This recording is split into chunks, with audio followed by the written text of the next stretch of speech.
Hello everyone, it's Geesje. Welcome back to my channel. I know it's been a while, but I was making a lot of projects and things for my first ever craft fair. It was a fun day and it went really well.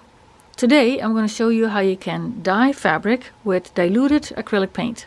The vibrancy of the final outcome will depend on what kind of paint you use. The lesser quality means there's less pigment in the paint, and then it will give a lighter color. So if you want a more vibrant color, you need more paint, but then again that means there's more acrylic in the fabric, which in turn will make the fabric stiffer. This is still quite pliable. When using higher quality paint, it does not have to be the top of the line. It means that there's more pigment in the paint, so you need less paint per cup of water to get a nice colored piece of fabric, like I've done a few here. As you can see from these fabrics, I did iron them, and I'll show you what I mean here. This one, for instance, this was done with a copper metallic paint. As you can see that there's ridges. That means that this fabric was wrinkled when it was dyed, and it was not completely smoothed out when I dried it. And the same happened here. This one I smoothed out as much as possible, so it's kind of flatter. But if you look at the blue one, I left it wrinkled on the plastic, so you get all these ridges in it. Now, when your fabric is wrinkled when left to dry, the hills that are, I'm calling them hills, that all the wrinkles that are up, the hills, so to speak, will dry first because it is higher up and more air can come at it, so the hills will dry first. When the hills are dry, they wick out the moisture from below, and because there's paint in that moisture, so that's why you get these dark ridges, because then all the paint will be sucked out from the lower portions and it will be brought to the higher portions. Now if you turn it over, they do have a front and a back, and that is because, again, anything that was exposed to the air dries quicker, so the front dries quicker than the back, again making the moisture come up, and then with it the paint, so you'll have a front and a back.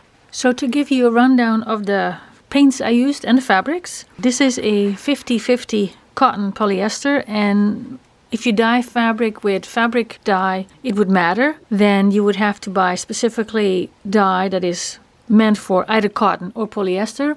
Dyeing with acrylic paint doesn't really matter because it'll adhere to both cotton and polyester. So here I used Liquitex copper in a metallic. Once in a while you can see a sparkle. I don't think it shows up on a camera. This was done with 1 teaspoon to 2 cups of water. Now, you can see the difference because this is the original and this is the one that I dyed with that solution. Then I did it again with 1 teaspoon to 1 cup of water. And here you can definitely see the ridges and the color shine. Here I used Americana Red Burgundy. So I also washed 2 fabrics just to see if there was any color loss during the washing, and I put it in hot water, as hot as my tap can have it, so that's 55 degrees Celsius. The blue let go a little bit, but it was hardly noticeable, and this is done with Liquitex Phthalo Blue, which is a very strong color. Alright, I will gather my things and set up, and then we'll dye some fabric.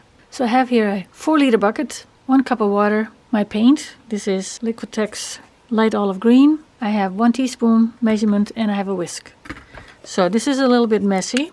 I'm going to squirt out what I think is about a teaspoon. That's about this. And I just pour it in there. Clean my finger in the water.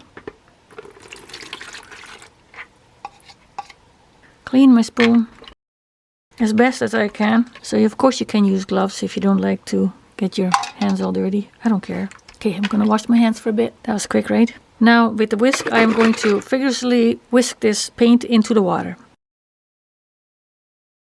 This is very light green. Whisk until you don't see any parts of the paint anymore.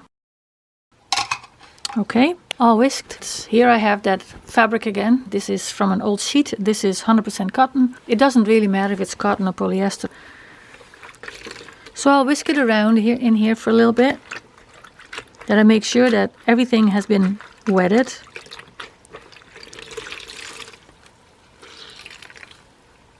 Shake off my hand. I have these big yellow boards. They're plastic. You can use a plastic bag, anything that is plastic that holds it. And I'm going to make sure that it has the right side up. And I'm going to place this on the floor to dry. Then I have a white piece of fabric that I will do. I dyed most of it with 1 cup of water and 1 teaspoon of paint. It's a very light color. Now you can experiment with more paint in the water. I'm going to put this fabric on here. If you want to smooth it out as well as possible, you get the least amount of wrinkles. Now, if you want wrinkles, you just grab it and you just pull it towards the middle.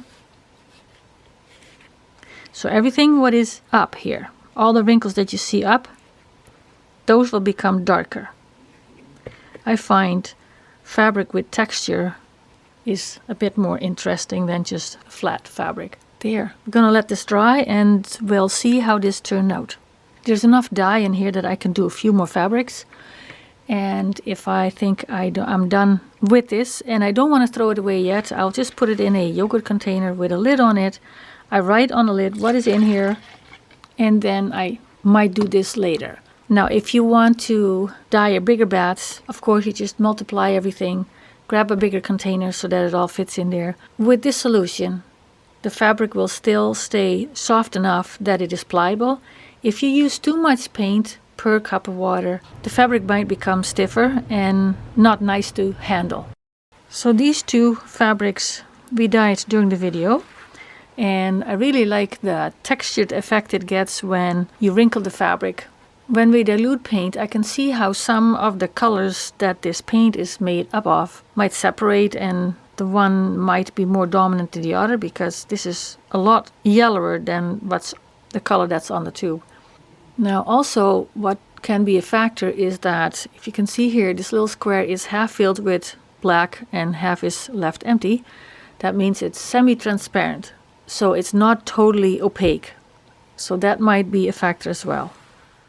Well, that was it for today. I hope you enjoyed today's project. I encourage you to leave some comments below, maybe subscribe, and I hope to see you in the next video. Take care. Bye.